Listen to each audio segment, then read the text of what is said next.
Welcome to Building the Future, hosted by Kevin Horick. With millions of listeners a month, Building the Future has quickly become one of the fastest rising programs, with a focus on interviewing startups, entrepreneurs, investors, CEOs, and more. The radio and TV show airs in 15 markets across the globe, including Silicon Valley. For full showtimes, past episodes, or to sponsor the show, please visit buildingthefutureshow.com. Welcome back to the show. Today we have Jim Barnish Jr. He's a general partner at Morgan Hill Partners. Jim, welcome to the show. Hey, Kevin, how are you? I'm very well. Yourself? Doing great. Yeah, I'm excited to have you on the show. I think what you guys are doing at Morgan Hill Partners is really actually quite interesting. But maybe before we get into that, let's get to know you a little bit better and start off with where you grew up. Yeah, absolutely. So, really grew up in the Chicago, Wisconsin, Chicago kind of general area, Okay. Milwaukee, Chicago. Sure. Made my way down into the Missouri area for college at University of Missouri. Okay, what did you take and And why? I went to University of Wisconsin first, Okay. and I got my bachelor's in business administration and management. Okay. Made my way down to Missouri for journalism. Thought I wanted to be on the big TV Sure. for broadcast journalism and strategic communications. And then upon graduating, thought that I had really had enough on the journalism side and wanted to get back into business. Went back for my MBA. Okay. And went back for that at the University of South Florida and got my master's in management there as well. Very cool. So walk me through your career up until what you're doing now, because you've done a ton of stuff. Yeah, so I started working in strategy and operations, really mostly focused on mergers and acquisitions, M&A, Okay. and some other operational roles at a really early age, and continued down that path really throughout college. After college, I worked as an operational district manager before making my way into kind of the coalescing world of technology and consulting at TriBridge Okay. here in Florida, which is where I really kind of hit my stride. Starting out at a strategy role in their human capital management division, mostly evaluating acquisitions, improving business process. Everything kind of soon evolved into a corporate role there. Okay. Working for the CFO to create new solutions, evaluate new workloads, drive some additional strategic initiatives, and really do everything I had kind of been doing, but in a more technology-friendly environment, Gotcha. as opposed to the distribution and retail M&A that I had been doing prior.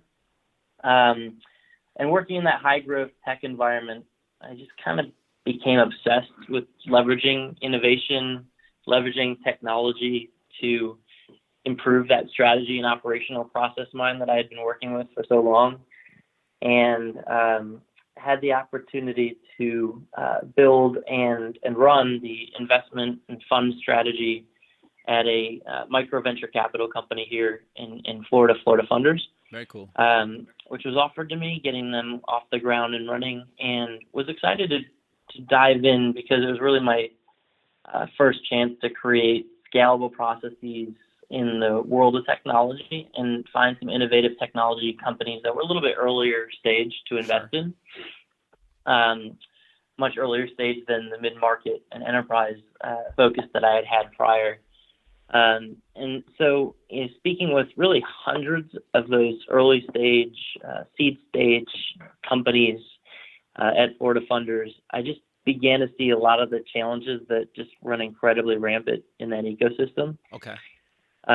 Which led me to starting a company that was called Startup Solutions, and that company was really focused on providing a lot of one-off services to get people through some of the funding gaps that exist for early stage companies, helping them to put together sales process and prepare for investment and really think about things from a go-to-market strategy perspective in a very different way than they might have been. Okay. Really focused on focusing, if you will. Gotcha. and really starting to think about outcomes rather than output, which is a really big area of focus that I've kind of had for quite some time now. And as part of that, had a lot of challenges because it was an equity only model that I was working in at the time. Was trying to do it with a lot of people that I was paying cash. So taking equity in and paying cash is always a challenge. Sure, I can imagine. Yeah. But was able to kind of coalesce a lot of that same framework into a company that's now become Morgan Hill Partners, which is been in existence for about a year now. Okay. Already a year. And I've teamed up with two other serial entrepreneurs that are helping me to kind of put that same vision around helping that stage of companies, taking that same playbook around doing the right things at the right time, but teaming it up with a bit more executive talent than I had been working with at Startup Solutions. So folks that have really been doing this for 30 plus years. Gotcha. On either the investment or operational side, which I personally can't say. I could say 15. Okay. But folks that have been doing it a lot longer than I have. And really taking that same vision around how to build a company from startup to scale up, how to predictably build, innovate, and accelerate growth, and turn it into something that's now a reality with 12 clients now. Oh, wow. In less than a year. Awesome. We've assembled a team of about 15 really senior executives that play a role within our company, and have actually been able to, by turning our methodology into more of a curriculum, we've been able to bring some less experienced folks on board who are just really talented and really emerging talent, right? Some might be ex-consultants, some might be ex-investment bankers, some might be just people that are really looking to become that next set of really experienced executives. Okay. And we're taking them into the fold. We've got about 5 of those what we call associate partner talent as part of our team now as well. So a little over 20 people. Wow. Going strong. A little bit more than 10 clients going strong, and we're really excited about what we have going on here. Very cool. No, that's awesome, man. And congrats, because that's huge, right? To get that many clients in your first year and keep kind of growing and building. That's really great of you guys. Thank you. I appreciate it. So I want to dive a little bit deeper into kind of your services and how they kind of, or how your process works. Oh, absolutely. Yeah. So, where would you like me to start? From day one? I think that makes the most sense. Yeah, absolutely. So, ultimately, our focus is on deterministically building high growth and capital efficient companies, all technology companies. Okay. And so, in order to do that, we're big believers in data. And Okay. In order to get that data, we have to do these assessments. And so, from day one with a client, we work on really getting a holistic view of where a client sits in really all of the main functional disciplines of a company. And we've streamlined that into 5 main boxes. The first is company, which will include, the overall market, the strategy, the company strategy, the investment strategy. And then we'll go into team, which would include talent and culture and overall execution. Okay. And then we would go into product, which would be tech, services, and really the overall offering that we're working on and what we're going to market with. And then what people really love to talk about, revenue, Sure. which is marketing and sales and channel and your digital approach. And then operations, which includes finance, operations, overall administrative and legal. And so if you take those 5 areas of company, team, product, revenue, and operations, and you apply a data-driven approach to getting the information that matters at the stage that particular company is in, whether that's their discovery stage, their validation stage, their efficiency stage, or their scale stage. You're really able to get a holistic picture around where they sit in each disciplinary area and at what stage that discipline exists at. And so that's really the baseline that we start with from an assessment point of view. Okay. Those assessments are taken every 90 days to make sure that we're really maintaining not only progress, but that we're still doing the right things at the right time. Okay. And that assessment then drives a roadmap, a 90-day roadmap around the overall strategy, the tactical steps and plan that we're using to execute against. And that roadmap then leads towards our overall execution. And in some clients, that may look like advisory work, if that's what's preferred. Okay. In most clients, we're actually not really consultants, right? We're in the business. We're part of the business. We're partnered with the business. And so we're in there from a management perspective. We're in there from a coaching perspective. We're in the business helping them iterate, test, and execute on the roadmap that we provided. Okay. And that's what we really love doing. Sure. So we just really love building those high growth companies in that way, from assessments through roadmaps through execution. No, that's very cool. So what types of verticals do you guys like to play in, or does it not really matter? Well, it always matters. Okay. Sure. I would say, while we focus on while our message is on technology companies as a whole, okay, we have some very unique operating partners in many of the industry expertise areas. Okay. So Harold is one of our partners and is an expert in fintech. He was at AllianceBernstein as an executive for years. Sure. Went into fintech and has been doing fintech for 10 plus years, and now has decided to come into the Morgan Hill fold to execute on very focused fintech companies in many areas, fintech or insurance. Dwayne was a very high-level executive for IBM. Okay. Went to run Amadeus's Americas practice, and so he now runs our travel and transportation practice after doing a lot on the strategy side for both of those companies.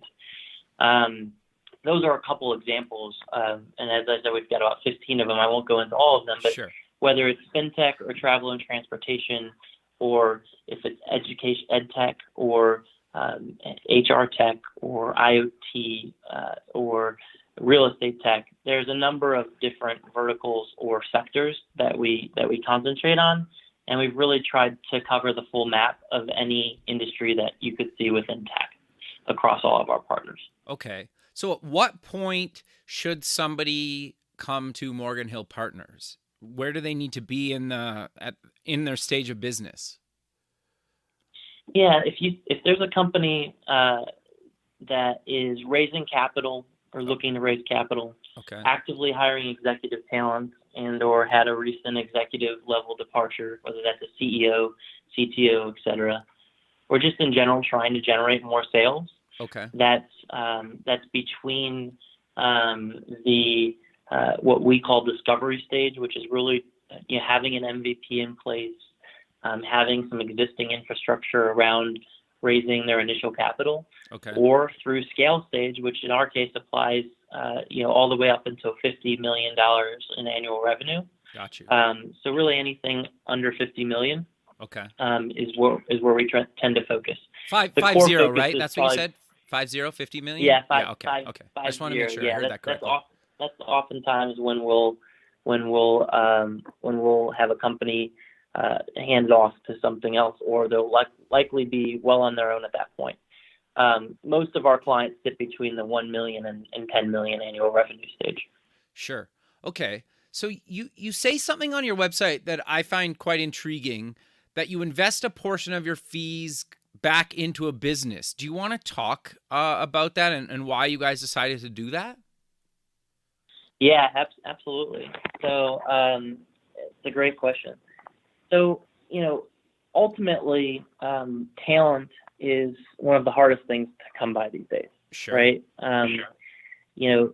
Ultimately, there's a huge talent gap where especially companies of this size just can't afford the executive talent they need Right. to excel in every discipline. And up to 91% of early stage companies find talent somewhat or extremely challenging to find.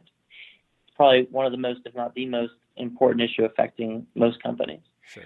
And the flip side of that is that investors expect that talent to be there. They expect Sure. all of these components to be in place, whether it's a data-driven strategy, a scalable product, excellence across the board from all 5 of those discipline areas, from company to talent to product to revenue to operations. And they expect it to be really in really good shape, right? They Sure. expect it to be in a place that's investable. And so what ends up happening is, though, even though there's more investment in the space than ever, 2017 I think saw somewhere around $84 billion in the VC space.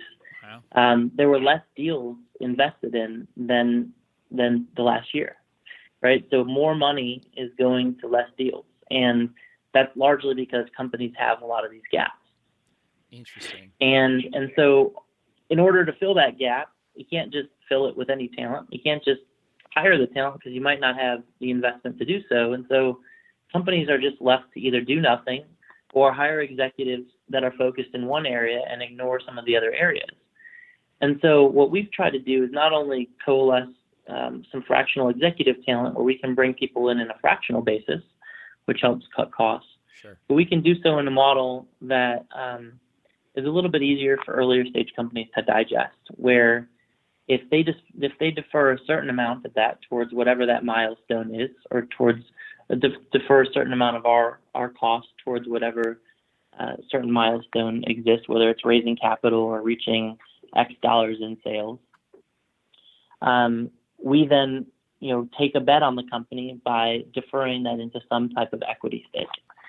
And what we found is that as long as we are very low on the cap table and still align ourselves as a partner, not only do the companies believe more that we're seeing them as a success because we're taking our bet on them, Right. but investors see it as having some sort of kind of safekeeping, where we're almost getting the majority of our deals from the venture community, from the investment banking community, where they're seeing deals that they love, but they're just not ready to fund.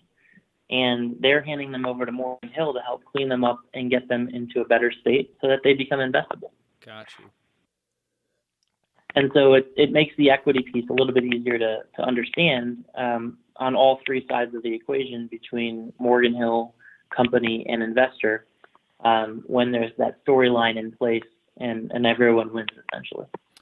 Got you. No, that makes a lot of sense.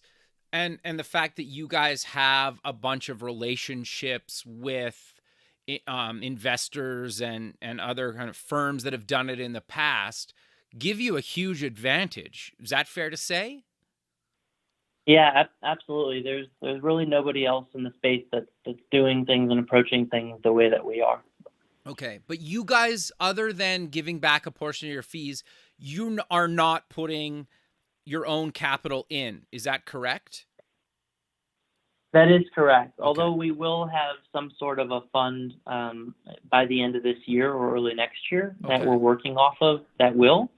And we do have a lot of high net worth individuals on the team that sometimes do really like a deal and decide to contribute individually away from the firm. Our core focus from an investment standpoint is facilitating the right connectivity between the right investor and the right company, and helping that company get to a place where they need to get to in order to be successful raising. Okay. No, that makes a lot of sense.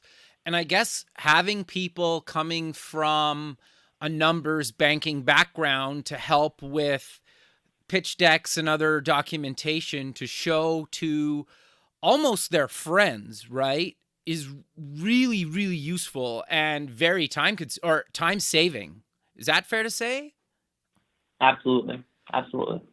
So I want to dive a little bit deeper though into the process. So I come to you with my company and we're doing something in the fintech space.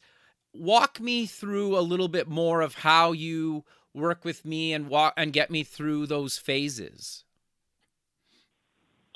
So specifically, do you mind if I do it from a less specific place? Sure. Yeah, no, totally. That's fair. In terms Yeah. of industry? Sure. Yeah, because ultimately a lot of these engagements look the same, and they really all start with, rather than industry, they all start with goals, right? Okay. Makes sense. We try to establish the long-term goals of that client, and it could be setting the company up for sale. It could be setting them up for a large investment round. It could be just overall profitability, right? But oftentimes there's at least two components. One is raising capital or something from a capital perspective, and the other is attaining some high growth objectives as part of that. And so once we understand what those long-term goals are, we can back up into some shorter-term goals, be it 6 or 12 months, and then ultimately back those into quarterly goals that we're able to use as part of our, if you remember, our assessment roadmap execution phase. Yeah. As part of our assessment, using those goals as a guide to then set the guideposts in motion in order for us to attach the right roadmap that then helps us to achieve success in that particular quarter. Okay. That quarter is then translated into a full project plan, right? And we have a platform that we work off of, a digital platform that all of our clients use. Okay. That really holds everything useful in terms of what we're working on. So it's going to hold their data room where they're going to have everything that we're working on with them ready for the type of investor that they're looking for and able to hand it over with ease.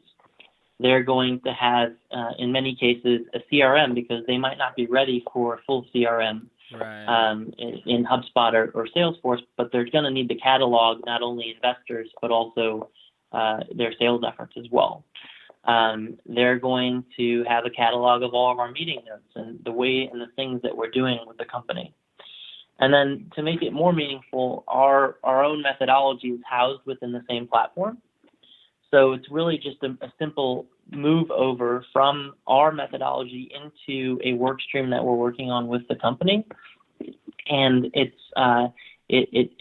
basically just scales over into their individual user instance, and it becomes the input that we're working on with them that are driving the workshops, that are driving the ultimate outputs. And so it makes it really a meaningful process as we're going through this assessment roadmap execution, where everyone's held accountable through the same platform. Everyone's has a transparent view into what every single person is doing, whether it's Morgan Hill or the company. And it really drives progress in a company.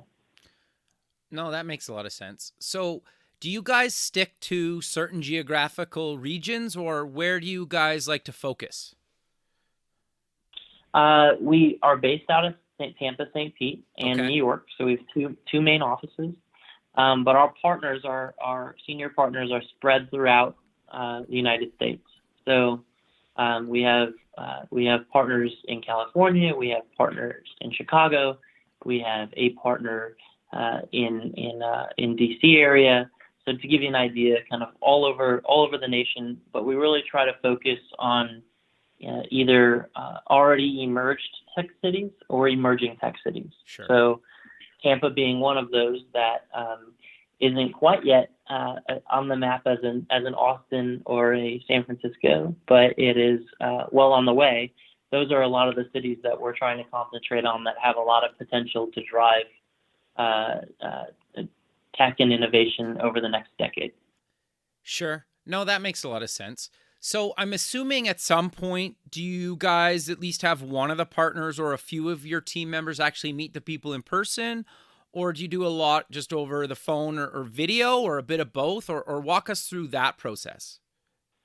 Yeah, a bit of both. Okay. Just like we try to encourage our clients to not hop on a plane as much as possible and do their sales through a digital way in order to minimize costs. We try to do that with them as well by providing a digital framework. but we absolutely have to do a lot of this in person. And so we try to find partners that are at least in the vicinity of their area, whether it's the exact city or not, so that not only in our quarterly review process, but also in regular check-ins, we definitely do get a lot of face time. Sure. I guess it's super important, right? You can only do so much in video chat or screen sharing or that kind of thing. Sometimes it's nice to actually sit in a room with somebody or go for dinner or beer or coffee or whatever, right? Yeah, absolutely. Though you would be surprised how much you can get done if you have the right frameworks in place from a remote viewpoint. Sure. Is there any tools you recommend that have worked well for you guys working remote then? Yeah, well, most of our platform is we've built off of some existing tool sets. Okay. So that's the main product that we work within from a tool set perspective. But we definitely use all the major, all the major ones out there, including Slack and those of the sort for communication as well. Okay. No, that makes a lot of sense. So I'm curious, you mentioned something to me before we started recording, and you kind of touched on it, but I want to dive a bit deeper. You mentioned there's a big investment gap. Do you want to talk about what that gap is and why you think there's such a big gap in that investment range? Yeah, sure. I kind of touched on it when we started talking about where we try to help companies. Yeah. From that seed stage through really Series B focus from a raising capital perspective. Sure. And I spent a bit of time at a micro venture capital company here in Tampa called Florida Funders, Yeah. and a lot of that time led me to starting Morgan Hill with the really realization of how many gaps companies just have due to that gap in funding from seed stage through Series B. And so, Series A investments are very rare these days. If they are there, they're oftentimes way larger than they should be and Okay. really being a Series B, or way smaller than they should be and really being a seed stage investment. And so that whole idea and that mantra around investing more in less deals is really ringing true. And, in seeing that challenge, that's a big area where we try to focus our energy between seed stage and Series B, helping companies navigate the landscape that does exist for those investments, and helping companies to get the right things in place in order to be investable at that particular stage. Sure. I know it's so tricky and there's so many different stages, and it seems like in different parts of the country, different stages are called different things. And so as somebody that has maybe never raised money before, it can be so daunting to know to where you even start, or what you're even really looking for, or what it's even called in your part of the country. Is that fair to say? Absolutely. So do you have some kind of guidelines or advice for people that you kind of, I get it's really kind of general because it's probably a lot case by case, but do you want to maybe just give a bit of an overview of the different ranges and what you guys have seen in the current market, maybe across the country, or maybe go coastal or something? Because I think a lot of people try to raise either on the West Coast or the East Coast. Yeah, I can. I mean, honestly, I would love to be able to put a range to what I've seen, but it's Okay. kind of crazy how all over the place things have been, and it hasn't been as regionalized as it maybe used to be. Okay. Interesting. I've the other day I saw a like $1 million Series A investment. Well, that's Okay. not a Series A investment. That's really a seed stage investment. Sure. The next day I saw like a $27 million Series A investment. Like, well, that's a little high for a Series A investment, right? So, I think it's more about the fact that was in back-to-back days, or maybe it was a couple days apart. Seeing one thing that was 27 times the amount of, of the former that was calling itself the same investment round. Okay. Just really shows and showcases exactly how all over the place those types of investments are today. Yeah, that is quite fascinating. And then you also hear people that try to do the lean startup methodology or bootstrap. What are your thoughts on when should you bootstrap? When should you get investment? Do you have any thoughts on that kind of stuff? Yeah, I mean, absolutely. I mean, I've got a lot of thoughts. Okay. Ultimately, all of that ties back to the stage that you're in. Okay. So, for a discovery stage company that's really focused on, the objective around problem solution fit and understanding getting to a minimum viable product, right? The Sure. investment stage or the investment focus there looks different, as do what the investors are looking for. So that's really beginning the long journey of trying to avoid the many possible missteps and structure a plan that allows a company to fuel its growth intelligently, right? That Sure. might look a lot more like friends and family or bootstrapping than institutional investment, because you're still learning along the way, right? Right. It's more of that conceptual stage in investing, or call it pre-seed stage in investment. And then as you get into the next stage of validation with more of an early stage funding mentality, you've already created an MVP, right? You've Sure. assembled a team. You're trying to showcase to investors what you've accomplished, and that's oftentimes going to look a little bit more like angel investment, right? Angel group investment, maybe some VCs, but very rarely, and that'll be more of that micro VC if it is. And as you start to approach your growth stage, that's really where you start to see, some of these super angels or really large angel groups, right? Where there's clear evidence of progress in the company's development. Right? The management team is typically at least almost complete, if not complete, and the product or service has really gone to market and been commercialized already. Right? There's enough revenues being generated to obtain the market validation that you've already proved.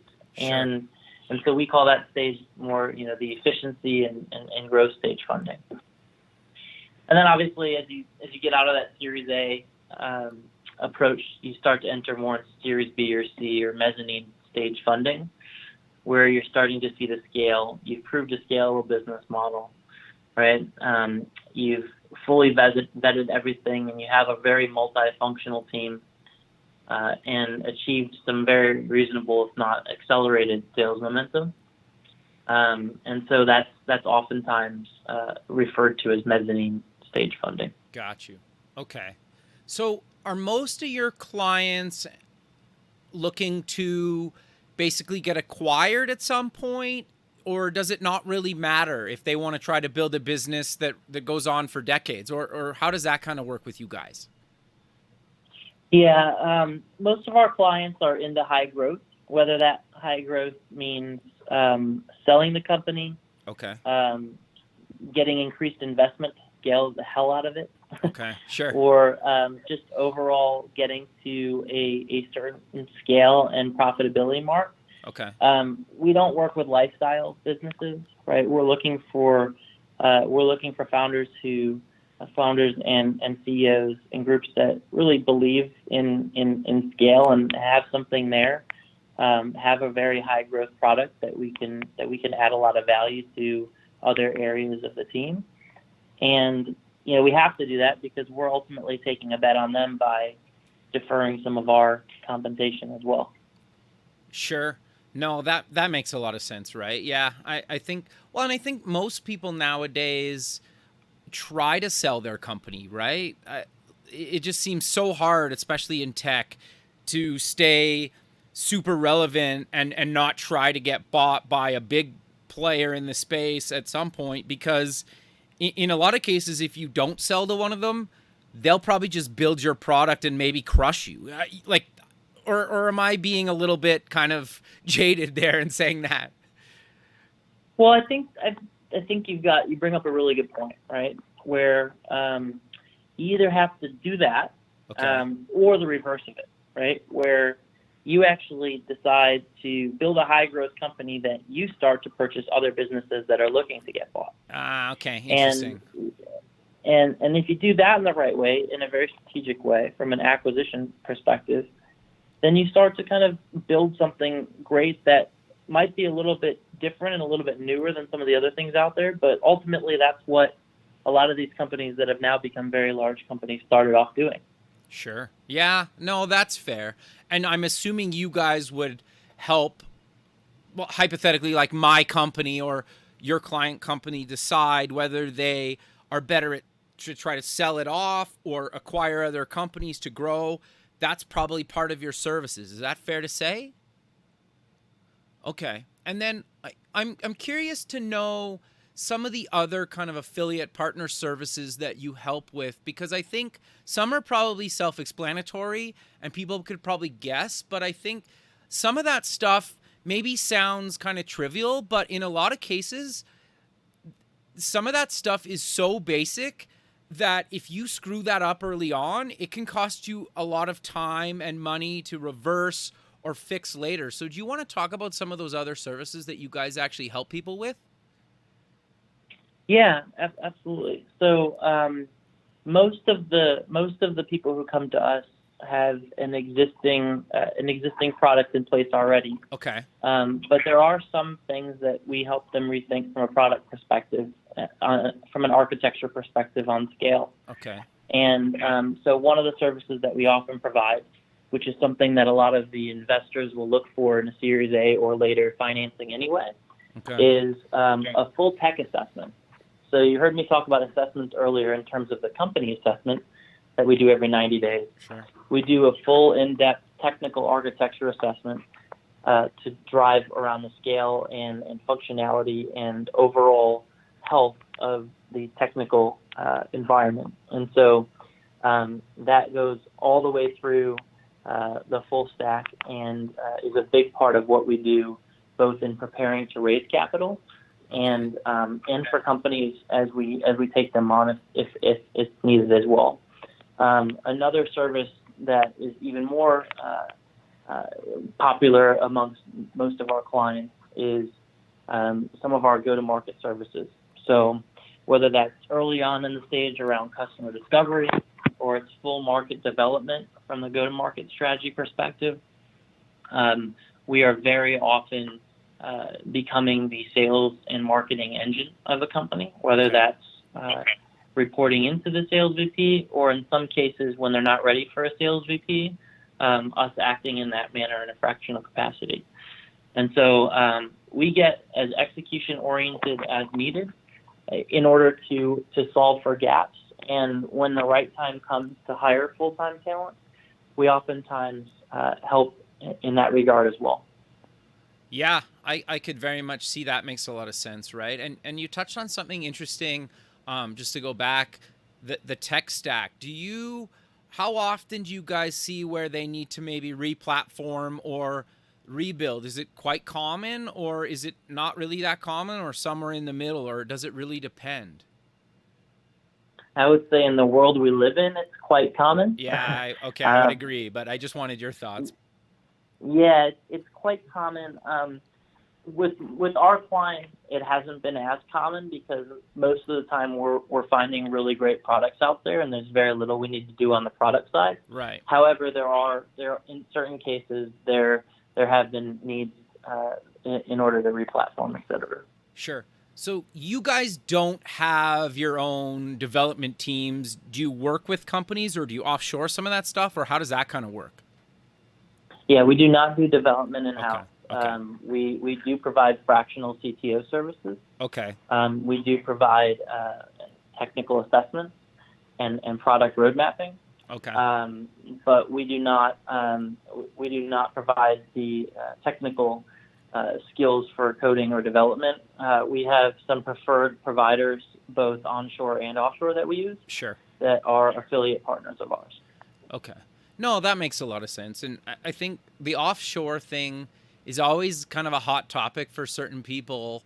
but I think a lot of times there's a lot of tech that's getting built offshore by a lot of companies, and it is the way it is, right? There's going to be people in North America and outside of North America by a lot of companies, and partly because it's hard to find talent. You touched on that earlier. It's just as hard to find really good tech talent or a big team that you can scale quickly if you need to grow or build new features or re-platform.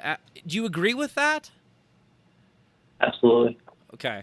So I'm curious, though, you guys also list you help with legal and accounting. And I think to some people, well, in I think a lot of cases, that's almost the two most important areas. Do you want to talk about how you guys work with companies on kind of the legal and accounting side of things? Yeah, with us internally, it oftentimes looks like more of a fractional CFO, Okay. or fractional legal role. Okay. We do have preferred accounting firms and preferred legal firms that we work with as well, but the actual work is more of a think CFO type role that we provide in guidance of finding those additional service providers. Got you. No, that makes a lot of sense, because I think sometimes it's tricky, and especially depending on where you are in the country and where your company's registered, the state level laws seem to be quite different. Do you agree with that? Oh, absolutely. Are you talking about from a corporate structure perspective? Yeah. Overall, yeah, absolutely. Yeah. Okay. So yeah, I guess it makes a lot of sense that you guys do it that way. So I'm curious. We're kind of coming to the end of the show, but I definitely want to cover. Is there anything else that we haven't covered today that you would like to mention about Morgan Hill, or any advice or things that you see that are common, maybe mistakes that you would maybe like to correct to the listener? Yeah, I think I would just go back to the overall areas to call out for someone that fits the mold. Okay. Someone that's trying to raise capital, trying to generate more sales, or just actively hiring executive talent, or had a recent executive level departure, Okay. C-suite, we'll call it. Yeah. Oftentimes what businesses do is they'll either rush into raising capital and not have the core things in place in order to be successful, and perhaps even ruin some relationships based off of that unreadiness. Sure.